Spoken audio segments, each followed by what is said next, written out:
الحمدللہ رمضان کا مہینہ ہے اور بڑی قیمتی ساتھ گزر رہی ہے اور 27ویں شب ہے، شب قدر بھی بھاتا بھی تو اس کو کہا جاتا ہے۔ چند معروضات ہیں، چند باتیں ہیں جو رکھنا چاہتا ہوں، جو بڑوں کی طرف سے اس امت کو پیغام دیا جاتا ہے، اس میں سے ایک پیغام رکھنا چاہتا ہوں۔ حضور صلی اللہ علیہ وسلم فرماتے ہیں الدعاء عمد العبادہ، دعا یہ عبادت کا مغز ہے۔ الحمدللہ پورے رمضان میں ہم نے عبادتیں کی ہیں، تو اس کا ایک مغز ہمارے سامنے آنا چاہیے، وہ کیا ہے؟ دعا کی شکل۔ دعا کیا ہے؟ اللہ تعالیٰ سے تعلق بنانے کی چیز ہے، اللہ تعالیٰ سے مانگنا، اللہ تعالیٰ سے اس تعلق کی بنا پر جو ہم نے عبادت کی ہے، اللہ کو پہچانا ہے، اس کی بنا پر اللہ سے مانگنا۔ حضور صلی اللہ علیہ وسلم کے زمانے میں کفار کے متعلق آتا ہے کہ یعرفونہ کما یعرفون ابناءہم، یہ آپ علیہ السلام کو ایسے جانتے تھے جیسے اپنے بچے کو، کوئی اپنے بچے کو یہ نہیں کہہ سکتا یہ میرا بیٹا نہیں ہے، اس کو میں شاید نہیں پہچانتا، اپنے بچے کو تو ہر ایک پہچانتا ہے۔ اسی طرح اللہ کے بارے میں، مشرکین کے بارے میں کیا آتا ہے کہ اللہ کو کیسے پہچانتے ہیں کہ وَلَئِن سَأَلْتَهُم مَّن خَلَقَ السَّمَاوَاتِ وَالْأَرْضَ لَيَقُولُنَّ اللَّهُ، اگر ان سے پوچھو آسمان زمین کس نے بنایا تو یہ کہیں گے اللہ نے بنایا، ضرور کہیں گے یہ اللہ نے بنایا، لیکن کہاں فالٹ کیا ہے، کہاں مسئلہ کیا ہے، یہ کمی کہاں کر رہے ہیں؟ تو یہ کمی کہاں کر رہے ہیں؟ یہ اللہ کو جانتے تو ہیں، یہ اللہ کی عظمت کو بھی جانتے ہیں، لیکن ماننے میں فرق ہے، مانتے نہیں۔ اور اللہ رب العزت نے حضور صلی اللہ علیہ وسلم کے ذریعے سے ہم لوگوں کو ماننا سکھایا۔ اب اللہ کی عظمت کو ماننے والا، یہ جاننے والا کہ میں اللہ کا گھڑی گھڑی محتاج ہوں، اللہ سے مانگنا میری ذمہ داری ہے، یہ اللہ سے ہر چیز مانگے۔ ایک ہے دعا کا پڑھنا جو ہم لوگ ہر نماز کے بعد اکثر لوگ پڑھ کے چلے جاتے ہیں، ایک ہے اللہ سے مانگنا۔ مانگنا کیا ہے؟ جیسے ایک فقیر ہے، اللہ تعالیٰ نے کیا اونچی شان ہے قرآن مجید کے اندر، ہم سب کو کیا کہا؟ یا ایھا الناس انتم الفقراء الی اللہ، انتم الفقراء الی اللہ، تم سب اللہ کے نزدیک کیا ہو؟ فقیر ہو۔ کہتے ہیں فقیر سے پوچھو تو پیالہ پڑا ہے، وہ فوراً کہے گا یہ پیالہ تو میرا ہے۔ اگر اس کے اندر ہم سکے کو ہم اٹھانے کی کوشش کریں گے، وہ آپ کے ہاتھ پر ہاتھ مارے گا، کیا یہ میری چیز ہے۔ لیکن یہ انسان یہ اللہ کے سامنے کیسا ہے؟ پیالہ بھی اس کا، کشکول بھی اس کا نہیں۔ کہتے ہیں دعا یہ خود مانگنے کے لیے کہ اللہ مجھے دعا کی توفیق عطا فرما۔ میرے بھائی دوستو، اللہ رب العزت نے ہمیں دعا کرنے کا طریقہ حضور صلی اللہ علیہ وسلم کے ذریعے سے سکھایا۔ حضور صلی اللہ علیہ وسلم صبح شام کی جو دعائیں مانگتے تھے، ان دعاؤں کو ہم اپنی زندگی میں لانے کی کوشش کریں، کیونکہ ہم جو مانگتے ہیں اس میں کہیں نہ کہیں غلطی ہے، کہیں نہ کہیں کمی ہے۔ ایک شخص کو حضرت عمر رضی اللہ تعالیٰ کو دیکھا دعا مانگ رہا ہے، یا اللہ مجھے ہر قسم کی فتنوں سے بچا۔ تو انہوں نے ان کو پیچھے سے جب یہ بات سنی تو پیچھے سے ان کو ہلکا سا مارا اور کہا کہ تو کیا چاہتا ہے کہ اللہ نے قرآن کے اندر مال اور اولاد کو فتنہ کہا ہے، کہ تو کیا چاہتا ہے کہ مال اور اولاد سے بھی ہاتھ دھو بیٹھے، تو یہ کہتا ہے کہ اللہ مجھے فتنے سے بچا، یعنی مال بھی چلا جائے اولاد بھی چلی جائے۔ تو کہا پھر میں کیا کہوں؟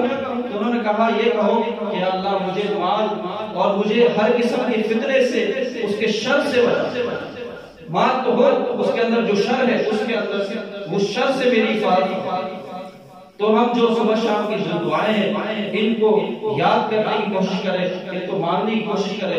یہ جو حضور صلی اللہ علیہ وسلم سکھا کے گئے ہیں، ایک دعا بڑی قیمتی ہے۔ ایک دعا کے اندر آپ علیہ السلام نے فرمایا جو کہے گا بسم اللہ الذی لا یضر مع اسمہ شیء فی الارض ولا فی السماء وهو السمیع العلیم، صبح شام کو 3 مرتبہ یہ کہے گا، اللہ تعالیٰ ہر قسم کی مخلوق کے شر سے اس کی حفاظت فرمائے۔ کتنی بڑی بات ہے۔ ایک تو یہ ہے کہ ہم دعاؤں سے اللہ کو پکاریں، دعاؤں کے ذریعے سے اللہ سے تعلق بنائیں، اور دوسری بات کیا ہے کہ ہم دعاؤں کو لینے والے ہیں۔ حضور صلی اللہ علیہ وسلم مشہور حدیث ہے کہ جب منبر پر تشریف فرما ہوئے پہلا قدم رکھا تو آمین کہا، دوسرا قدم رکھا آمین کہا، تیسرا قدم سے رکھا آمین کہا. تو ان میں سے ایک بات کیا تھی؟ صحابہ کے پوچھنے پر آپ علیہ السلام نے بتایا کہ ہلاک ہو جائے وہ شخص جو ماں باپ کو پائے ان میں سے کسی ایک کو پالے. بوڑھے ماں باپ ہیں لیکن ان کی خدمت کر کے اپنی جنت نہ بنا سکا، ان کی دعائیں لے کر اپنی جنت نہ بنا سکا. ایک شخص تھا، یہ خوست کا ایک علاقہ ہے، حضرت دورہ ایک سلطان گزرا ہے. تو اس کے زمانے میں ایک علاقہ خوست ہے، وہاں کے کچھ لوگ تھے وہ ڈاکو بن گئے تھے اور وہاں کے لوگ قلعے کے اندر محفوظ ہو گئے اور وہاں قلعے کے اندر انہوں نے اپنی طاقت بنا دی. تو وہ بڑا پریشان تھا، اس نے اپنے سبا سالار کو بھیجا، ابو فضل اس کا نام تھا. ابو فضل نے کیا کیا، اس کے پہاڑ کے قریب دوسرے پہاڑ پر اپنا پڑاؤ ڈالا اور کئی مہینے تک ان کا محاصرہ کیا اور ان کو جو ہے ایک دن 50 کے قریب جو ہے وہ ڈاکو کو پکڑ لیا. تو اس نے ان کے لیے کیا ترتیب بنائی، عبرت کے لیے انہوں نے ان کو پہاڑ سے گرانا شروع کیا. اب ایک کو پکڑتے تھے پہاڑ سے گراتے تھے، ایک کو پکڑتے تھے پہاڑ سے گراتے تھے. تو ایک نوجوان کی باری آئی تو جب اس کو گرایا گیا تو وہ نیچے گیا اور صحیح سلامت بالکل کسی کوئی ایک خراش بھی اس کو جسم پر نہیں آئی. سب نے نعرہ تکبیر کہا اور ان سے درخواست کی ابو الفضل سے آپ ان کو معاف کر دیں کہ یہ اتنا خوش نصیب ہے. تو ان کو غصہ آیا، انہوں نے کہا دوبارہ اس کو گراؤ. دوبارہ لایا گیا، اس کو دوبارہ گرایا گیا لیکن وہ دوبارہ اسی طرح صحیح سالے. تو وہ ابو فضل بڑا حیران ہوا، اس نے اس کو بلایا، اس کو لباس اپنی طرف سے تحفے دیا اور اس کو کہا کہ تم اپنا واقعہ بتاؤ کہ تمہارے پاس کون سی نیکی ہے. اس نے کہا میں کوئی نمازی نہیں، کوئی روزہ نہیں رکھتا ہوں. تو اس نے کہا کہ پھر تیرا نام سو بتا تو صحیح کیا عمل ہے. تو اس نے کہا میں جو ڈاکہ ڈالتا ہوں میرا استاد ہے جو جس کو آپ ابھی گرا چکے ہیں، مر چکا ہے. اور استاد نے میری تربیت کی تھی اور مجھے جو ہے میرے سے ظلم کے کام دیا کرتا تھا اور مجھے دھمکی دیتا تھا، اگر میں اس کی بات کا مانتا تو مجھے قتل کر دیتا. تو ایک شخص اس نے پکڑا اور اس کو جو ہے اس کو لوٹا اور پھر اپنے پاس قید کیا اور اس سے کہا تمہارے گھر میں جو سامان ہے وہ بھی ہمارے حوالے کر. تو وہ شخص بڑا التجا کرتا رہا، بہت اس نے منتیں کی، کہا میرے پاس گھر میں صرف میرے گھر کے راشن کے سوا کوئی دوسرا سامان نہیں ہے، تو آپ میری جو ہے اس میں جو ہے میری بات پہ یقین کریں. لیکن اس نے بہت اس کو مارا، اتنا مارا کہ وہ مرنے کے قریب ہو گیا. تو جب اس کے استاد کو یقین آ گیا کہ یہ تو سچ کہہ رہا ہے تو اس نے مجھے کہا کہ اس کو لے جاؤ اور اس کے گردن کاٹ کر میرے پاس لے آؤ. تو میں اس کو لے گیا تو میں اور وہ اکیلے تھے. وہ مجھے کہنے لگا کہ تو سچ بتا میرے ساتھ کیا کرنا چاہتا ہے. اس نے کہا میں تیری گردن اڑانا چاہتا ہوں. تو اس نے بڑی منتیں کی، میرے پاؤں پڑ گیا، کہنے لگا مجھے معاف کر اور میری بیوی بچے ہیں، میری بیٹیاں ہیں، ان کی وجہ سے مجھے چھوڑ دے، اگر تو چھوڑے گا اللہ تجھ پر رحم کرے گا. اس نے کہا نہیں میں کیسے چھوڑ سکتا ہوں، میرا استاد مجھے نہیں چھوڑے گا. تو اس نے میرے پاؤں پکڑ لیے، میرے آگے بہت گڑگڑایا تو مجھے بھی تھوڑا اس پر رحم آ گیا. میں نے اس سے کہا کہ ایسا کر تو یہ پتھر اٹھا میرے سر پہ مار اور خون ایسا مارنا کہ خون نکلے اور میں تھوڑے انتظار کروں گا جب تک نکل جائے گا، پھر میں اپنے استاد کے پاس جا کے کہوں گا کہ تو بھاگ گیا. تو اس نے ایسے ہی کیا کہ اپنے استاد کے پاس آیا، خون سے بھر اس کا سر اس خون سے بھرا ہوا. یہ کہنے لگا کہ آپ نے مجھے کوئی جرم سبق کیا تھا. اس نے تو میرے سر پہ مارا اور بھاگ گیا. تو اس نے اس کی بڑی تلاش کی، 2 دن تک اس کو ڈھونڈتا رہا، نہیں ملا.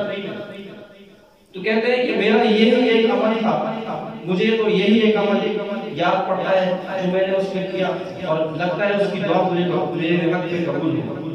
تو یہ اللہ تعالیٰ یہ دعا لینے والوں کے لیے تو یہ دعا لینے کا مہینہ ہے. اپنے بڑوں سے خاص طور پہ کہتے ہیں کہ والدین سے دعا لیں. اگر والدین آپ کے ناراض ہیں تو بڑے سے بڑے ولی کی دعا بھی آپ کو مل سکتی ہے.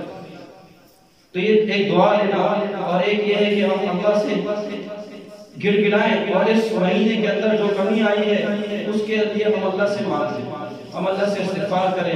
کہتے ہیں جو استغفار کرتا ہے اللہ تعالیٰ اس کو کیا دیتے ہیں، آسمانوں سے بارش دیتے ہیں اور ان کے بعد دیتے ہیں، ان کو اولاد دیتے ہیں، اولاد کی ان کے اور نہریں ان کے لیے جاری کرتے ہیں. تو اللہ تعالیٰ ہم سب کو اس پر عمل کرنے کی توفیق نصیب فرمائے.